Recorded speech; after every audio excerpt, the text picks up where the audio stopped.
नमस्कार दोस्तों, मैं अमित कुमार आप सभी का स्वागत करता हूं आपके अपने YouTube चैनल द नॉलेज 24/7 के एक नए एपिसोड में। दोस्तों होता ये है कि जब भी आप होम लोन लेने जाते हैं तब आपको पता चलता है कि आपको क्या क्या पेपर लेने हैं और आपके पास वो पेपर नहीं होते हैं। और जब आपके पास पेपर नहीं होते हैं तो रिस्क फैक्टर के नाम पर आपको प्राइवेट कंपनियों से लोन लेना पड़ता है, जिससे आपको ज्यादा से ज्यादा रेट ऑफ इंटरेस्ट पे लोन लेना पड़ता है। तो ऐसा क्या करें कि आपको ज्यादा रेट ऑफ इंटरेस्ट पे लोन ना लेना पड़े, तो इस वीडियो को अंत तक देखिए।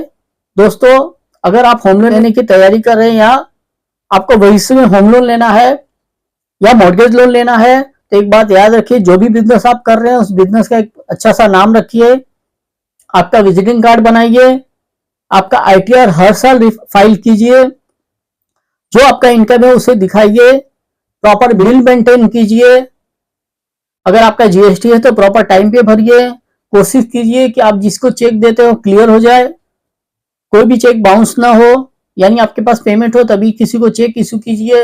और कोशिश कीजिए कि अगर आपने कोई लोन ले रखा है तो उसमें किसी तरह का बाउंस ना हो।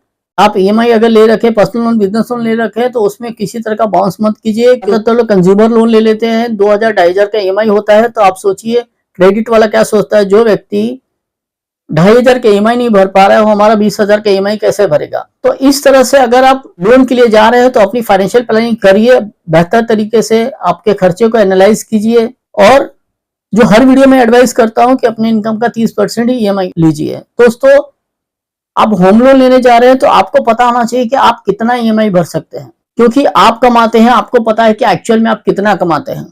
तो आपको वो ईएमआई लेना है जो बुरे से बुरे हालात में आप आराम से भर सके, यानी उसको रिपेमेंट करते समय आपको किसी तरह का प्रॉब्लम या एडजस्टमेंट न करना पड़े, क्योंकि 1-2 महीने का ईएमआई नहीं है दोस्तों, 20 से 25 साल का ईएमआई है।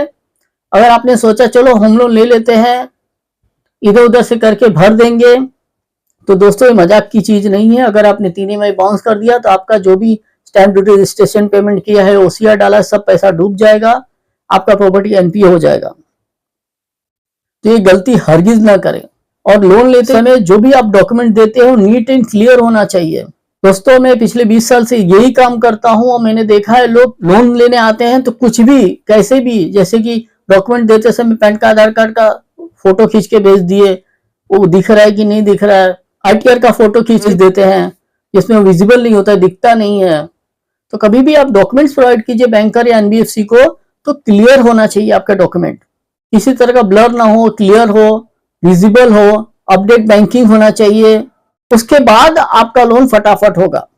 अगर आप थोड़ा बहुत डॉक्यूमेंट देके आप सोचेंगे कि चलो मैंने पेपर दे दिया, केवाईसी दे दिया है, पैन कार्ड, आधार कार्ड दे दिया, बैंक स्टेटमेंट दे दिया है और आपका लोन का काम चालू हो गया, तो ऐसा नहीं होता। जब तक आप सारे पेपर नहीं दे देते आपका लोन हरगिज नहीं होगा, आप अपना टाइम वेस्ट करेंगे। तो ऐसे में बैंकर की गलती नहीं होती, आपकी गलती होती है। तो आपने ये सारे डॉक्यूमेंट्स आपके प्रिपेयर करके रखने हैं। और सिविल डिफॉल्ट नहीं होना है। सिविल डिफॉल्ट यानी कोई इसी तरह का लोन लिया है आपने तो उसको बाउंस नहीं करना, रिपेमेंट करना है, टाइम पे करना है। और अधिक जानकारी के लिए हमारे चैनल को लाइक कीजिए, सब्सक्राइब कीजिए।